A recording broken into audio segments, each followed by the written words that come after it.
మదమెక్కిన ఏనుగు మురిక్కాలువల పడ్డదంట. ఆ తరంగా ఉంది మన ఎస్ఎస్ రాజమౌళి కథ. ఇవాళ ఎంతో మంది ఎస్ఎస్ రాజమౌళిని ఒక అద్భుతమైన డైరెక్టర్ అని చెప్పి అందరు కూడా అభిమానిస్తారు. కానీ మొన్న ఒక స్టేట్మెంట్ తోటి ఇవాళ హిందూ సమాజంలో ఒక తీవ్రమైన వ్యతిరేకత వచ్చింది. మరి ఎస్ఎస్ రాజమౌళి నేను కూడా ప్రశ్నిస్తున్నా, నువ్వు దేవుడిని నమ్మకపోతే నమ్మకు, మరి నీ ప్రతి ఒక్క సినిమాకు ముందు పెద్ద ఎత్తున పూజ చేసి మరి ప్రారంభోత్సవం చేస్తావు కదా, మరి నువ్వు నమ్మనప్పుడు ఎందుకు చేస్తున్నావు? ఆల్రెడీ అందరు విమర్శిస్తున్నారు దేవుని కథలతోటి నువ్వు అడగోళ్ళు డబ్బులు సంపాదించినావు అని చెప్పి. మరి వాస్తవమే కదా.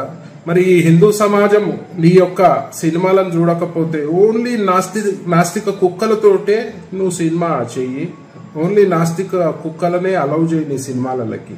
మరి హిందువులు సినిమా చూడకపోతే నీ బతికేమవుతుంది, నువ్వేమవుతావు అనేది కూడా ఆలోచించాలి. నీ బాహుబలిలోనే చెప్పినావు కదా, అహంకారంతో విర్రవీగే బల్లాల దేవ లాస్ట్కి ఎట్లా పతనమైందో నువ్వే చూపించినావు కదా. మరి అలా నువ్వు కూడా అదే అహంకార ధోరణితో పోతే మాత్రం నీ పతనం కూడా ఖాయమని చెప్పి ఈ సందర్భంగా తెలియజేస్తూ, మరి హిందువుల మనోభావాలని కించపరిచే విధంగా ఎవరైనా ప్రయత్నం చేస్తే మాత్రం బిడ్డ బాగుండదు.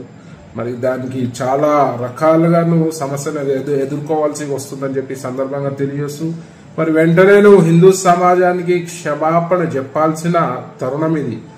లేదంటే నువ్వు ఒక హిందూ ద్రోహిగా విద్రోహిగా ఈ సమాజంలో మిగిలిపోతావు.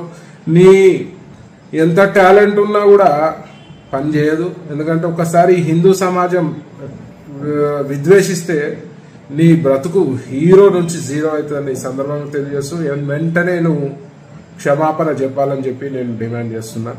జై శ్రీరామ్.